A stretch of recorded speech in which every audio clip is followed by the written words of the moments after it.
Sir Hubert Wilkins first got the idea of a submarine expedition to the North Pole during his first polar expedition in 1913. The plan came to fruition during Wilkins's honeymoon in 1930 while staying with Lincoln Ellsworth at his Swiss castle.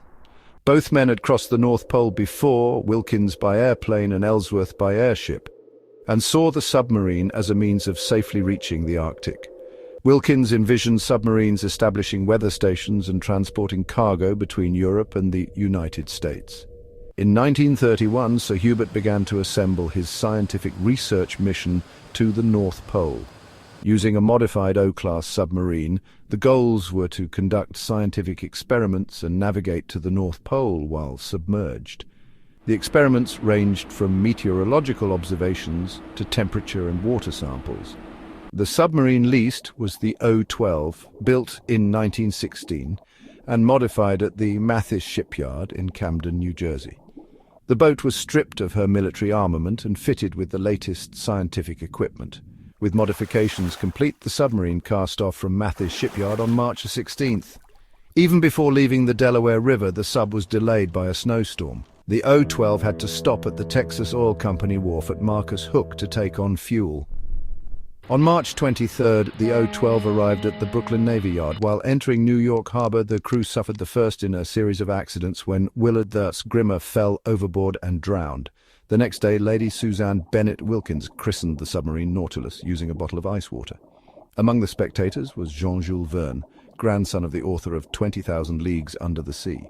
The crew put the Nautilus through test runs off the New England coast, including a 90-foot dive off Block Island. Facing criticism and delays, the Nautilus headed to its next port of call in England. This leg of the voyage was ill-fated. Severe storms resulted in mechanical failure on June 13th, when the starboard engine cracked a cylinder. This was followed by the failure of the port engine. After both engines failed, they began to broadcast an SOS. The Nautilus was rescued on June 15th by the USS Wyoming. The Wyoming towed the submarine to Queenstown, Ireland, and then to Davenport, England, for repairs. Essential spare parts had to be shipped from the United States, adding delays. The Nautilus finally got underway for Bergen, Norway, where they took on additional equipment. Among the most valuable pieces added was a diving chamber. Cabin pressure in this chamber could be regulated to match the external water pressure. On August 5th, the Nautilus left Bergen and headed north in search of the ice floes.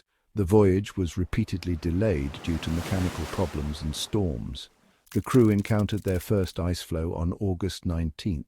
The submarine followed the edge of the ice pack in search of a location to make their first dive attempt. On August 22nd, while preparing to submerge, Captain Sloan Dannenhauer noticed the diving rudders were missing.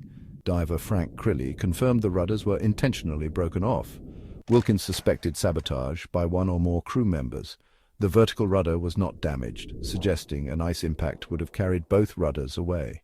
Some crew members lacked confidence in Wilkins, feeling the expedition was a suicide mission.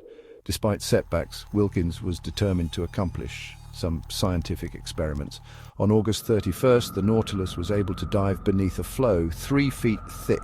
The crew made additional dives below the ice floes before the voyage ended. After further research, Wilkins decided it was no longer safe to remain at sea. The Nautilus arrived at Longyearbyen in Svalbard on September 8th. The boat encountered another storm, resulting in massive hull damage and engine failure, forcing it to dock in Bergen. After receiving permission from the United States Shipping Board, the Nautilus was towed out of Bergen and sunk in a Norwegian fjord on November 20th, 1931. Credits written by your name, narrated by narrator's name, produced by producer's name.